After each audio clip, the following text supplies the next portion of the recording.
Bon, bonjour tout le monde d'Irlande ici. Je suis Cléona McGann, la directrice de la Chambre franco-irlandaise. Je suis ravie de tous vous rencontrer aujourd'hui pour cet atelier pays, le marché irlandais, les opportunités après le Brexit. Le 1er janvier, le Royaume-Uni a quitté l'Union européenne et maintenant, France est notre voisin le plus proche dans l'UE. L'impact du Brexit sur le marché irlandais, c'est énorme et difficile. Nous ne pouvons pas ignorer ce fait. Néanmoins, nous trouvons aussi des possibilités pour nous diversifier et ce vers d'autres voisins dans l'Union européenne et en particulier avec la France. Et pour commencer l'atelier aujourd'hui, je voudrais vous présenter Owen Scott, secrétaire et trésorier de la Chambre.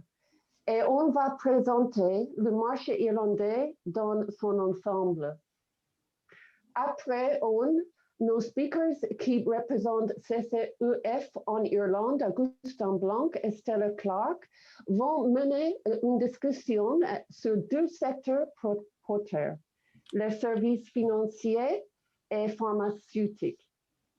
Et donc, merci Owen pour présenter le marché irlandais et over to you now. Thank you.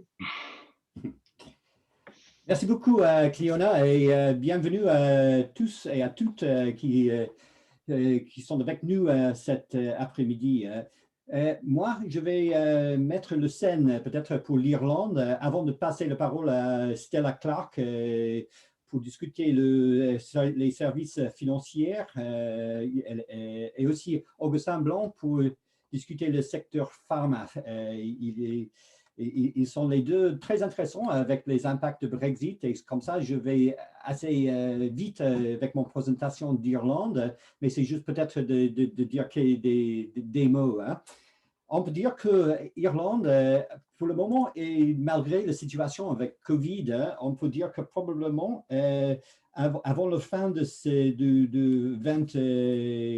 2020, on peut dire que probablement l'Irlande pourrait enregistrer une croissance positive pour l'année dernière.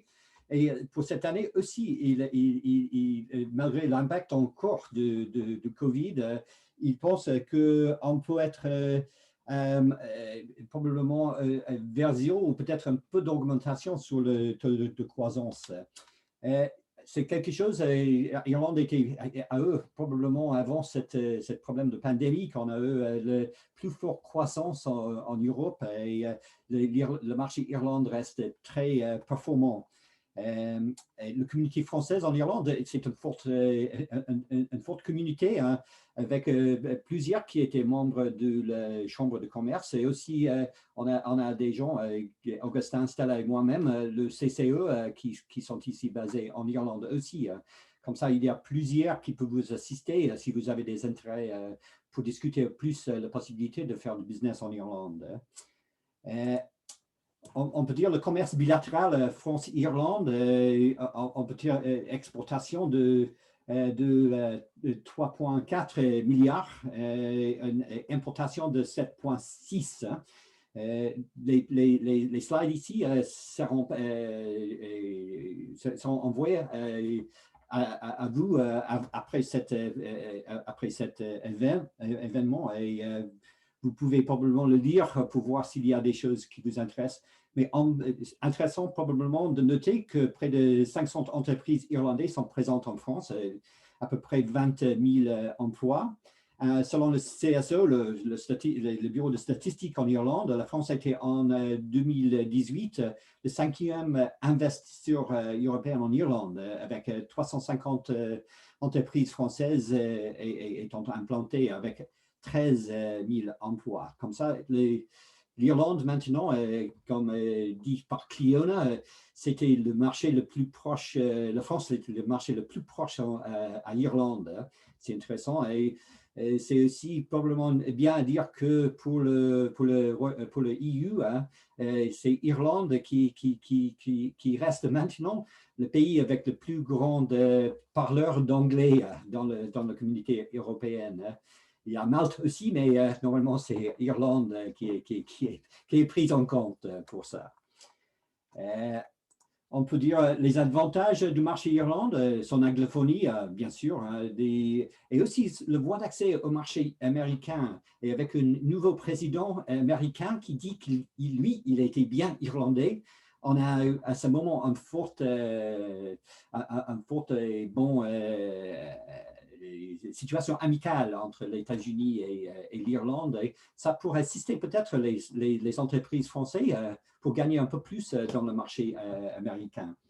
Et aussi pour le marché américain, Irlande reste un bon entrepoint pour faire du business en Europe. Comme ça, pour les entreprises françaises, il y a des grands intérêts aussi. Peut-être pour prendre en compte Irlande pour avoir un bon contact avec des entreprises US. Hein.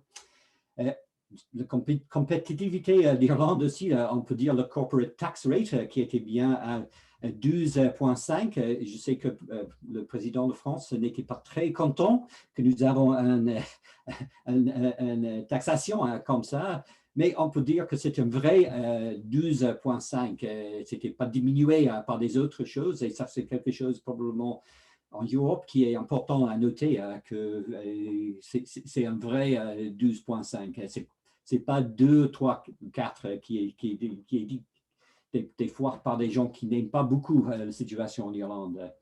Aussi, une population jeune et internationale parmi les mieux qualifiés d'Europe. Après France, je crois, parce que aussi, je sais qu'en France, vous avez la même chose avec les jeunes, bien international, mais aussi en Irlande, ça existe aussi. Et le climat d'affaires très stable et prévisible pour les investissements étrangers. Un bon pays pour faire du business. Hein. Il y a on peut dire aussi, après Brexit, on a aussi beaucoup des entreprises qui étaient basées en Royaume-Uni qui ont décidé de changer leur le placement d'être en Irlande, qui sont en train de venir ici. Ça, c'est en plus de plusieurs de grandes pharma, de grandes sociétés financières qui étaient déjà basées en Irlande. Les répercussions de Brexit, oui, fort enjeu sur l'économie irlandaise, très dépendante du Royaume-Uni avant, mais maintenant beaucoup plus efficace pour faire du business en France. Le slogan qu'on utilise, France, our closest EU neighbor. Et aussi, on peut dire qu'il y a de plus en plus les nombres croissants de liens maritimes directs entre l'Irlande et la France. On a maintenant Roscoff, on a maintenant Cherbourg et aussi Dunkirk qui était commencé. Et le premier tirage sur le Dublin-Cherbourg était plein et qui était parti le week-end dernier. Comme ça, on peut dire que plusieurs distributeurs maintenant, ils savent qu'il y a un lien direct entre l'Europe continentale et l'Irlande. Et ça évite d'utiliser le land bridge pour passer le Royaume-Uni. Et en plus, on peut parler du Celtic Interconnector, qui était un grand projet pour un câble électrique de 700 mégawatts, l'Irlande et la France, qui était déjà en train d'être construit et ça sera mis en place pour aller à 2026, qui est une très bonne nouvelle pour nous. Juste une petite explication sur la Chambre de commerce France-Irlande en Irlande. 170 membres, plusieurs événements gérés par Cliona et par Léa, qui était l'assistante là, très, très bien. N'hésitez pas de leur contacter. Nous avons des bonnes relations avec Business France, qui était bien présent sur le marché, avec les CCE, qui était le Conseil de commerce extérieur, qui sont très performants dans l'Irlande et qui assistent beaucoup les gens qui veulent savoir un peu plus sur le marché irlandais. Et vous avez la possibilité, si vous devenez membre de la Chambre, c'est un point d'accès à la communauté d'affaires franco-irlandais en Irlande. Et on peut dire aussi le French School, on a une grande école, lycée français qui était en Irlande et qui réceptionnait tout ce qui arrive. Les services proposés par la Chambre de commerce, animation de la communauté d'affaires franco-irlandais, plusieurs événements, hébergement et accompagnement de VIE. Ça, c'est quelque chose qui est très important pour plusieurs sociétés en Irlande. Service d'aide et accompagnement de l'implantation des sociétés en Irlande, l'organisation de Learning Expeditions en réceptionné plusieurs. Et si vous avez un intérêt de bien apprendre le marché après le Covid et après le confinement est fini, vous êtes la bienvenue de bien chez nous.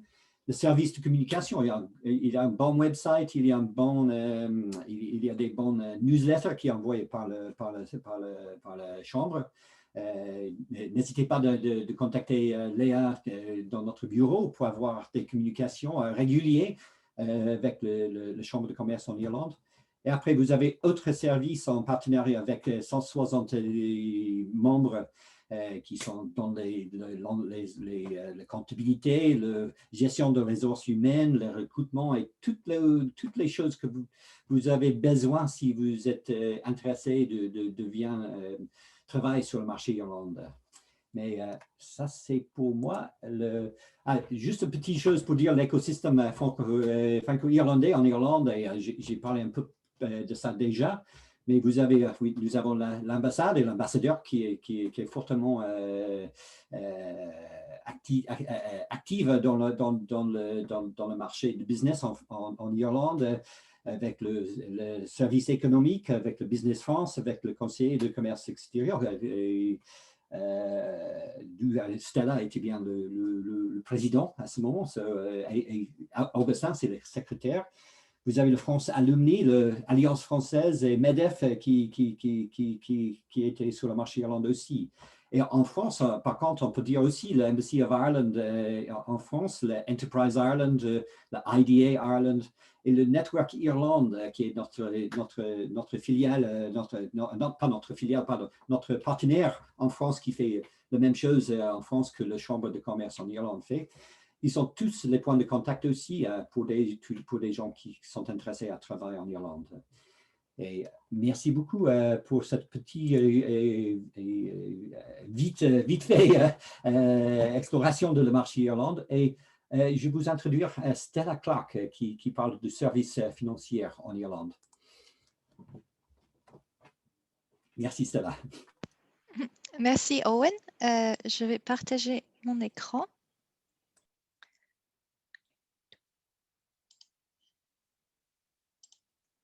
Voilà.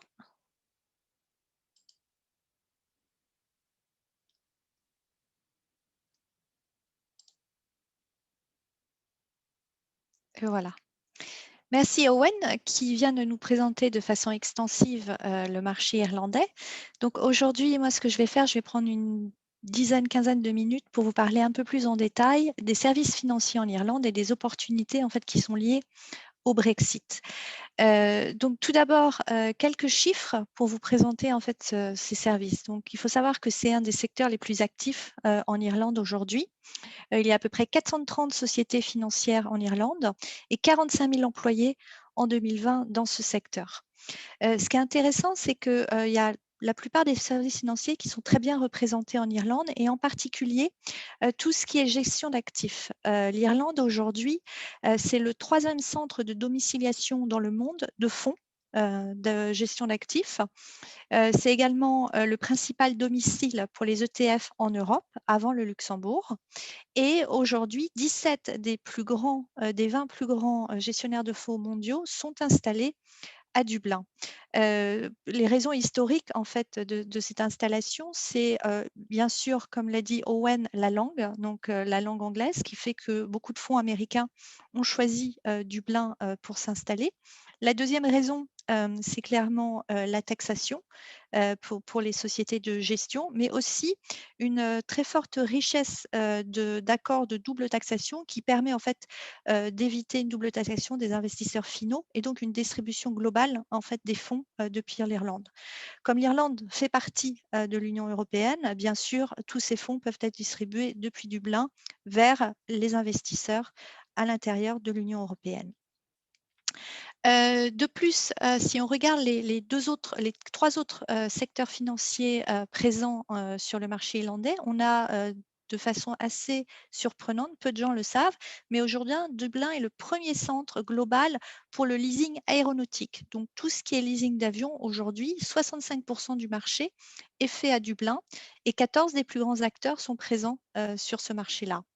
De même, dans le secteur bancaire, aujourd'hui, 17 des plus grandes banques dans le monde sont installées à Dublin et beaucoup d'entre elles ont choisi Dublin pour devenir leur headquarter européen à la suite du Brexit. J'en parlerai un petit peu plus tard, plus en détail. Et de plus, de façon similaire, les grandes compagnies d'assurance sont présentes à Dublin, en particulier les sociétés américaines qui ont choisi Dublin comme point d'entrée en fait dans l'Union européenne. Donc aujourd'hui, avec ces chiffres-là, si on fait un petit zoom sur la gestion d'actifs, si on regarde un petit peu les activités qui sont historiquement présentes en Irlande, c'est vraiment l'administration de fonds. Donc la domiciliation, la gestion administrative, tout ce qui est transfer agency, tout ce qui est custodian, ce type de services sont installés à Dublin. Aujourd'hui, il y a quand même plus de 1000 gestionnaires de fonds présents, ce qui représente 5,7% des actifs mondiaux investis dans des fonds et plus de 50 pays représentés. Je vous donne quelques statistiques qui sont intéressantes sur la droite et vous verrez en particulier que 380 gestionnaires de fonds du Royaume-Uni sont maintenant installés à Dublin et ça, c'est clairement un des effets du Brexit. Et vous voyez de l'autre côté 280 qui viennent de l'Amérique du Nord pour les raisons énoncées précédemment par Owen. Donc, quels sont les avantages après le Brexit de domicilier des fonds et de les distribuer depuis Dublin? Le premier, c'est l'accès à ce qu'on appelle les passporting rights qui permettent en fait de marketer et de distribuer des fonds de placement de type OPCVM, valeurs mobilières ou des fonds alternatifs AIF vers le marché de l'Union européenne. C'est vraiment l'avantage clé du marché irlandais et de plus aussi la possibilité de distribuer plus globalement en fait ces fonds vers d'autres pays grâce aux accords de double taxation dont j'ai parlé précédemment. De plus, l'écosystème à Dublin est très riche, c'est-à-dire qu'en plus des gestionnaires d'actifs et de l'administration de fonds, vous avez Euronext Dublin, qui est en fait la place de la bourse de Dublin, qui en fait est la bourse sur laquelle on a en Europe le premier listing en fait d'ETF et de titres en Europe, du fait en fait de la proximité des acteurs qui domicilient et enregistrent en fait ces titres et ces fonds à Dublin. De plus, la réputation de la Banque centrale irlandaise est très importante. Ils sont très réactifs en termes non seulement de régulation, mais aussi d'approval qu'ils donnent. Et les agences de notation se sont aussi installées à Dublin, ce qui permet d'avoir accès à l'ensemble en fait, des acteurs relatifs à l'enregistrement de fonds, que ce soit S&P ou Kroll. Finalement, l'autre avantage, c'est les employés, la main-d'œuvre, donc une main-d'œuvre très spécialisée dans les domaines de l'administration de fonds. Et aujourd'hui, on a les plus grands gestionnaires de fonds qui sont Fidelity, BlackRock, Northern Trust et BNY installés à Dublin. Donc, de plus, ce qui est intéressant, c'est que à la suite du Brexit, donc on a déjà eu beaucoup de mouvements, et ça a commencé déjà en 2018, donc sur les 2 dernières années. Et là, on attend en fait le mois de mars, parce qu'il faut savoir que dans l'accord qui a été négocié, rien n'a été dit sur les services financiers. Et on attend en fait l'accord qui sera trouvé entre l'Union européenne et le UK au mois de mars pour voir si le UK va garder ou pas les droits de Passport et si les équivalences, notamment pour les chambres de compensation, seront donnés aux chambres de compensation du UK. Si ce n'est pas le cas, on peut s'attendre à encore plus de transferts vers les pays de type Irlande, en particulier, comme je vous l'ai dit, pour l'avantage de la langue et du système légal qui sont très proches et très similaires à ceux du Royaume-Uni.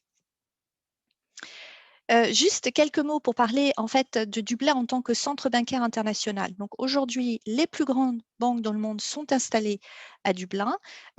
Beaucoup d'entre elles ont décidé d'y installer leur headquarter pour les activités européennes. C'est le cas de Bank of America ou de JP Morgan par exemple ou de Citi, qui sont aujourd'hui à Dublin avec des milliers d'employés, généralement dans les activités de corporate et wholesale banking, de type transactions services, M&A, structure finance, treasury et cost management, prime brokerage aussi également. Et récemment, Barclays a décidé de s'installer à Dublin, donc a transféré en fait ses actifs et ses employés de Londres vers Dublin pour continuer à servir ses clients européens car ils ne souhaitaient pas prendre le risque de la perte du passeport à la suite du Brexit. De façon intéressante, les grandes banques chinoises ont aussi fait le choix de Dublin et c'est notamment le cas de Bank of China qui, à la suite du Brexit, a décidé d'ouvrir une subsidiary à Dublin. Quelques néobanks également ont décidé d'établir leur headquarters à Dublin. Ils étaient avant, comme Revolut par exemple, était à Londres et en fait ils ont bougé depuis 2020 sur Dublin. Et Stripe, qui est, comme vous le savez, une fintech qui nous vient de la Californie, mais fondée par deux Irlandais, a également choisi Dublin pour son headquarter européen. Voilà. Et je finis juste par un dernier slide pour vous parler un peu de l'écosystème FinTech, qui est un très bon complément en fait à l'industrie des services non financiers en Irlande. C'est un écosystème très très actif et en particulier dans les domaines des paiements et des RegTech. Vous avez des noms assez connus, quelques nouvelles unicorns, par exemple Fenergo, et vous avez par exemple sur les paiements des sociétés comme TransferMate qui gagnent en fait des parts de marché. Et comme vous le voyez, aussi beaucoup d'activités dans le domaine de l'assurance et dans le domaine du fund and trading. Donc toutes ces activités en fait sont complémentaires à cet écosystème riche que nous avons à Dublin et je vous encourage à vous connecter sur fintechireland.com pour plus d'informations. Voilà. Si vous avez des questions, je les prendrai un petit peu plus tard et je vais maintenant passer la main à Augustin qui va nous parler du secteur pharmaceutique. Merci à tous.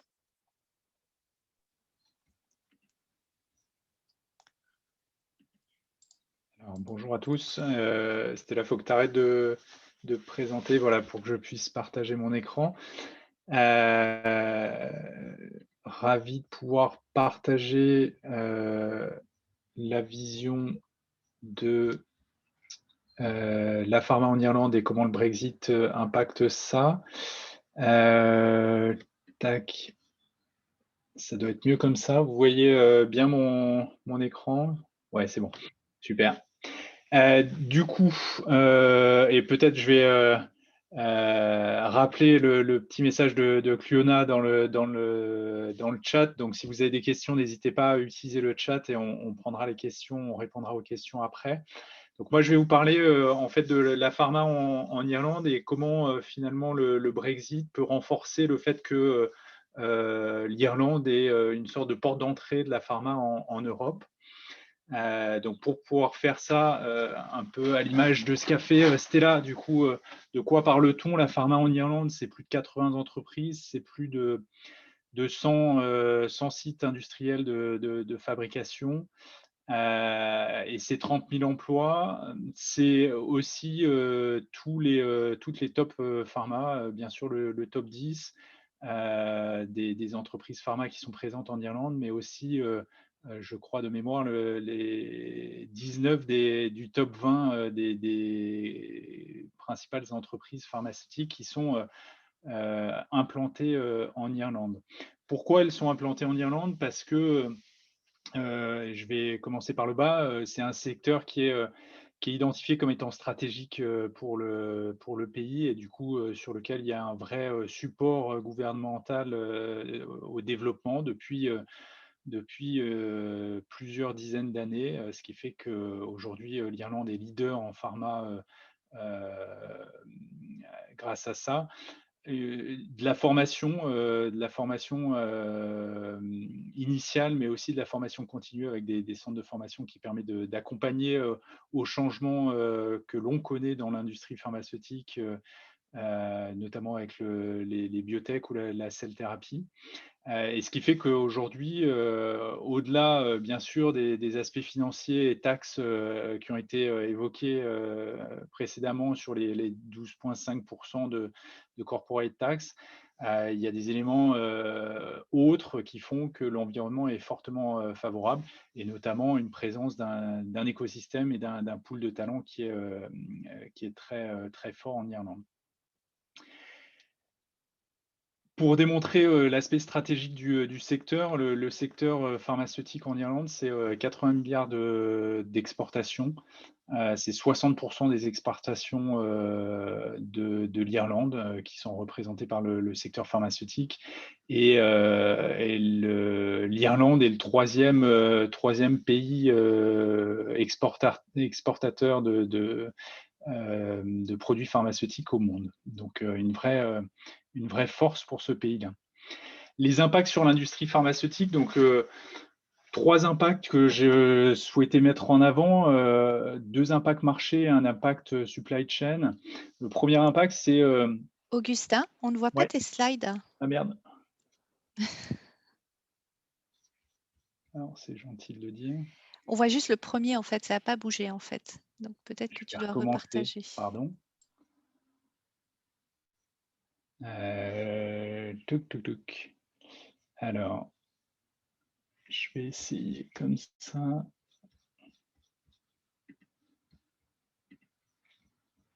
Est-ce que vous voyez le marché UK? C'était là. J'étais en mute. Il me semble qu'on voit la vue d'ensemble du diaporama. Tac, je vais changer. Parfait. Ah, voilà. Super, merci Stella. Du coup, 3 impacts, je disais, sur l'industrie pharma, impact du Brexit, 2 impacts marché, un impact supply. Le premier, c'est le marché UK, c'est-à-dire que, je l'ai dit juste avant, l'Irlande exporte près de 80 milliards. Il y en a 2 qui partent en UK, donc c'est relativement limité. Et finalement, l'impact, on pourrait se dire, voilà, le Brexit va faire perdre cette activité-là à l'Irlande. A priori, ça ne va pas être le cas, dans le sens où l'impact est limité. On va le voir dans le deuxième impact, que c'est plutôt l'inverse. Et notamment d'un point de vue réglementaire. Alors, il y a des aspects réglementaires qui nécessitent des réenregistrements de produits en Angleterre, mais ça se limite à ça. Et à contrario, dans l'autre sens, et alors c'est pas UK vers Irlande, mais c'est UK vers Europe.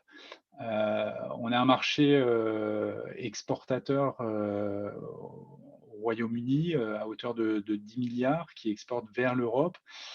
Et là, c'est là où on voit le rapport de force en fait sur ce sujet-là dans les négociations qui ont eu lieu jusqu'à tard en 2020. C'est que à la fois dans un sens, le Royaume-Uni va accepter les produits pharmaceutiques fabriqués en Europe sans mesures supplémentaires, on va dire, et notamment d'un point de vue réglementaire et d'un point de vue qualité.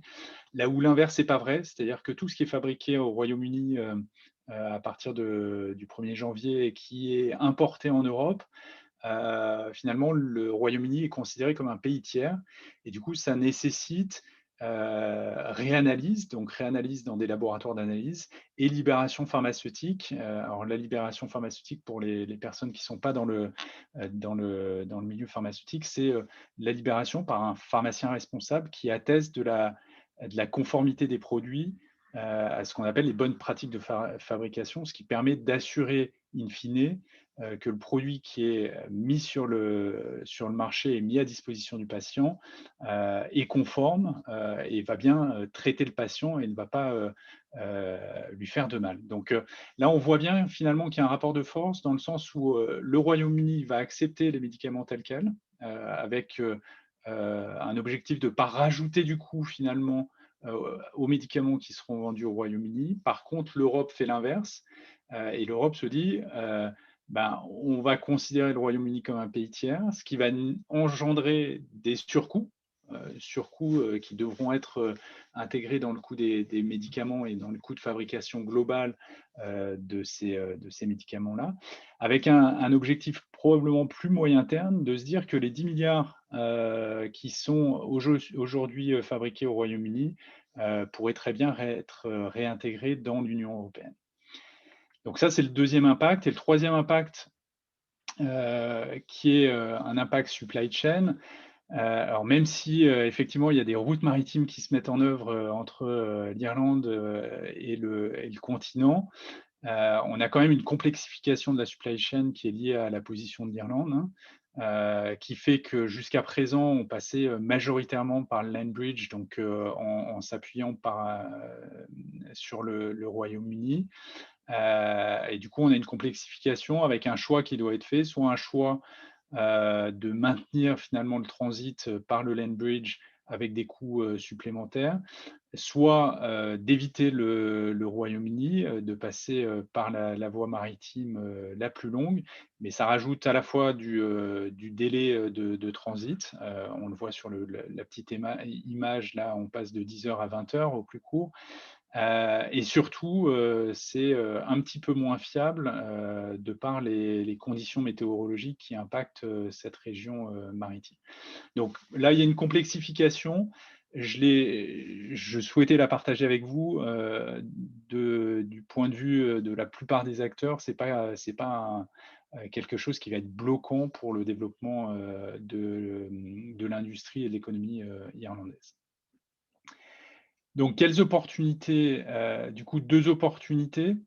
Et je mettais en pied de page deux points assez importants, à la fois le support de l'IDA, qui est l'agence de développement irlandaise, qui fait un travail assez extraordinaire de support aux entreprises pour développement, installation et développement.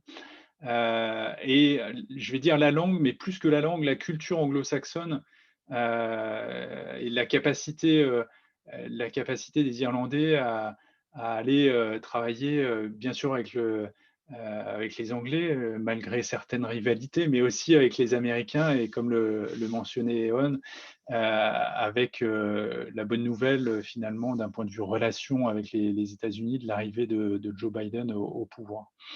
Donc, deux principales opportunités, une plutôt court terme, et qu'on a déjà vu se mettre en œuvre, donc la création finalement de centres de libération pharmaceutique en Irlande, donc pour pouvoir réanalyser, relibérer ces produits dans un pays européen, les produits qui sont fabriqués au Royaume-Uni aujourd'hui. Et la deuxième opportunité, et je pense que c'est le jeu qui est joué par l'Union européenne aujourd'hui, c'est de rediriger finalement les investissements qui auraient pu se faire dans le passé en Angleterre pour aller développer une industrie pharmaceutique en Angleterre, redirection de ces investissements vers l'Irlande. Alors, ça peut être vers tout autre pays de l'Union européenne, mais je pense que l'Irlande a des atouts assez importants pour accueillir ces fabrications. J'ai pris un exemple, alors ce n'est pas l'exemple qui était mentionné par Eon, et Eon, tu mentionnais Wasdell, et effectivement, c'est un bon exemple. Moi, j'ai pris l'exemple de PCI. PCI, c'est un groupe pharma qui fait du packaging, donc du conditionnement, pardon, du stockage et de la distribution, notamment sur des essais cliniques, et qui, pré-Brexit, finalement, avait un terrain de jeu mondial, mais une localisation US, Royaume-Uni, Australie, et du coup qui était bien sûr limitant dans un contexte post-Brexit. Donc en fait, qu'est-ce qu'ils ont fait? Ils ont racheté une boîte irlandaise qui s'appelait Millmount, donc pour avoir cet ancrage pas forcément en Irlande, mais cet ancrage en Union européenne post-Brexit. Donc ça, c'est la première étape, je vais dire. Et la deuxième étape, c'est qu'aujourd'hui, ils sont en train de développer l'activité, qui était l'activité de Midmount, était une activité purement de conditionnement. Développement de cette activité pour aller créer justement ces laboratoires d'analyse, du conditionnement, du stockage, de la distribution, et qui sont sollicités aujourd'hui notamment sur du stockage grand froid dans le contexte Covid qu'on connaît, avec des conditions de stockage assez importantes pour certains des vaccins qui sont disponibles aujourd'hui. Donc voilà ce que je voulais vous présenter aujourd'hui. En bref, donc pour rappel, pharma irlandaise, un secteur stratégique fortement supporté par l'IDA et au niveau gouvernemental, un écosystème complet, une balance à l'export qui pèse 80%, pas 80%, 80 milliards d'euros. Une cible Brexit finalement qui est plutôt le repositionnement des activités pharmaceutiques hébergées aujourd'hui au Royaume-Uni dans un nouveau contexte réglementaire. Et du coup, avec ces deux opportunités, une opportunité court terme qui est vraiment l'activité réglementaire et une opportunité plus moyen terme qu'on mesurera finalement dans la durée, qui est la redirection des investissements en Irlande. Donc voilà ce qu'on souhaitait vous partager. Je vais laisser la main en animation peut-être à Cliona ou Eon, je ne sais pas.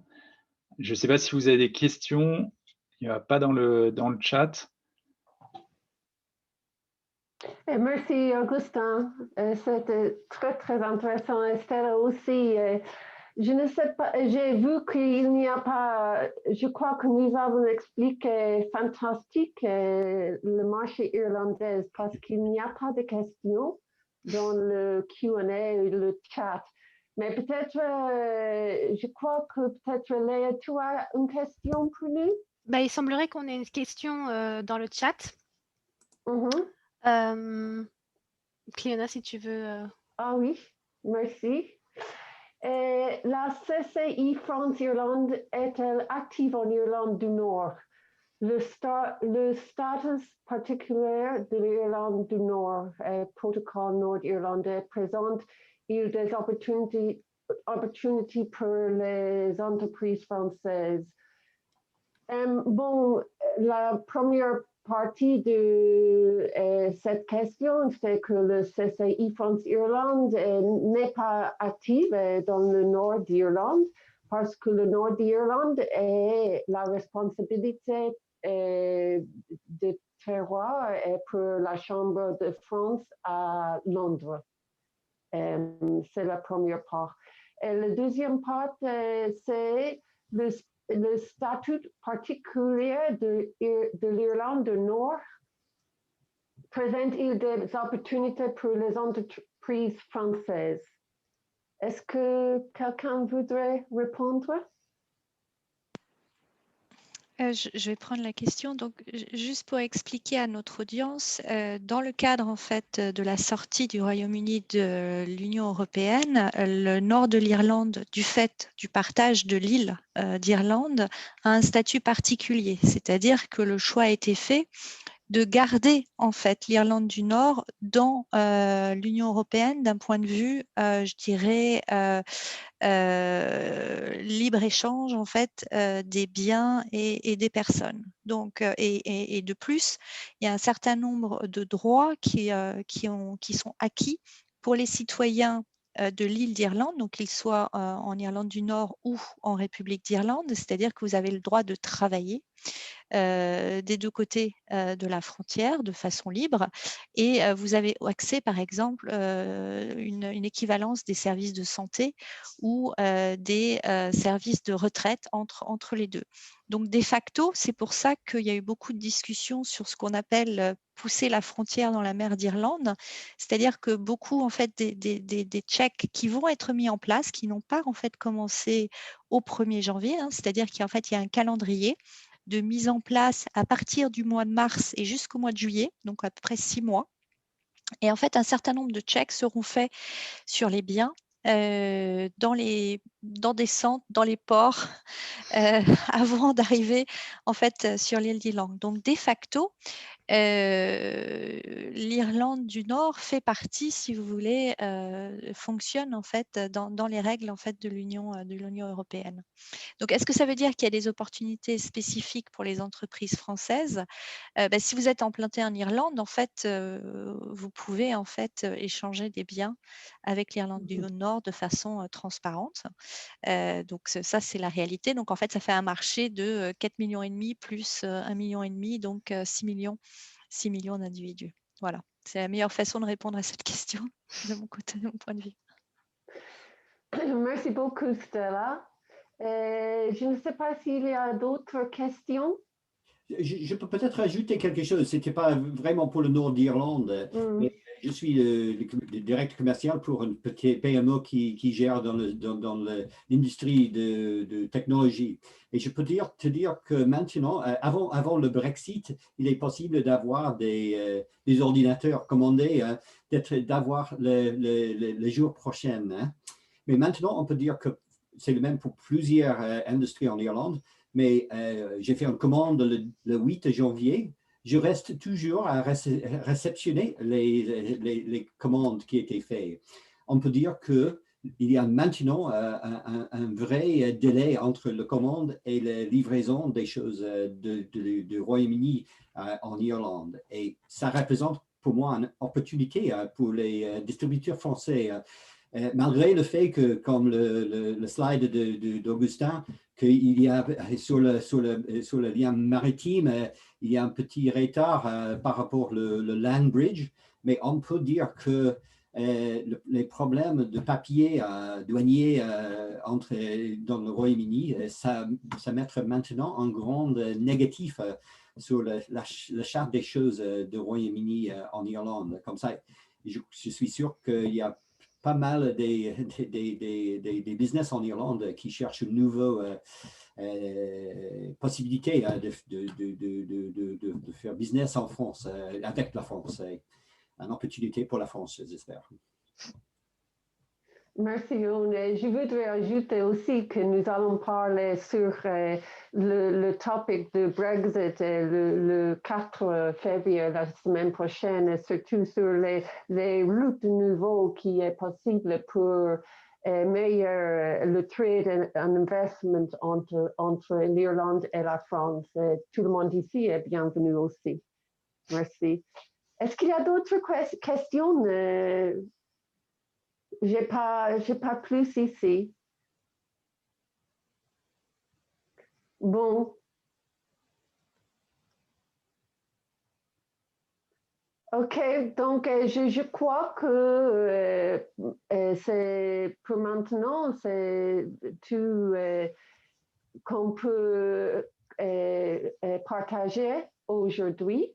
Mais avant de finir, je voudrais remercier vivement le CCI France International et le CCI en Switzerland pour organiser cet événement aujourd'hui, le e-Business Booster Forum pour Europe. Je voudrais remercier aussi Owen, Stella et Augustin, qui sont très actifs avec la Chambre et aussi participants représentatifs de la CCEF en Irlande. Et aussi à Léa pour tout le travail derrière, in the background, as we say here. Merci beaucoup et nous sommes ravis de présenter le marché irlandais une autre fois avec le CCI France International. Donc, merci beaucoup et bonne fin de journée. Au revoir. Merci. Merci aussi à tout le monde. Au revoir. Au revoir. Merci tout le monde. Au revoir.